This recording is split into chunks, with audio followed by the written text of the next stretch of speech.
Paint containers don't get much press because no one gives them a second thought. I'd say 9 out of 10 homeowners just buy one of the old-fashioned tried and true metal paint trays with the disposable plastic inserts. And while I used to be one of those people, you won't catch me using one today. Fortunately for me, the professional house painters that taught me the value of a good paintbrush and a good paint roller setup also shared with me the same thing I'm about to share with you that helped me to speed up my time on projects and make painting a lot easier.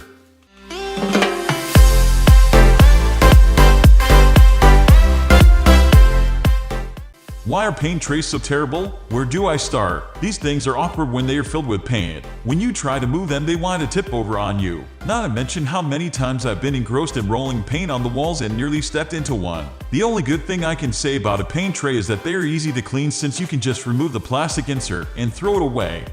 What other choice do I have? In my humble opinion, a painter's best friend is a plastic 5-gallon bucket. Nothing fancy, just a plain 5-gallon bucket. Purchase yourself a Henning metal 5-gallon bucket grid and you've got yourself a great setup to paint out of. These buckets have an attached handle that makes them easy to move. If you keep your paint level below the bottom of the grid, they don't tip over easily, even when bumping. If you get in the habit of keeping an extension pole attached to your paint roller setup, which you should, you don't have to do any bending down to reload, or stretching to reach high on the wall. The other wonderful thing about using a bucket is when you're ready to call it a day, you can just stick a bucket lid on it, and you don't have to worry about your paint developing a skin.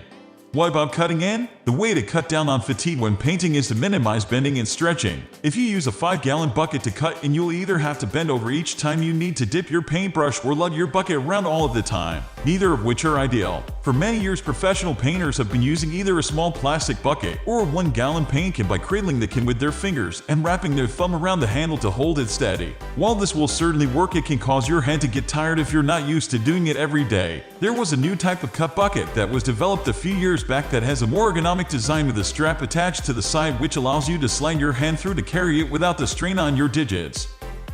And for the big jobs, for those ambitious deers among you who aren't afraid to wield an 18 paint roller setup, you'll need a bucket to match the demands of your extra large applicator. We are going to end this video right away. If you have any query or information to share, please leave a comment below. Thanks for watching.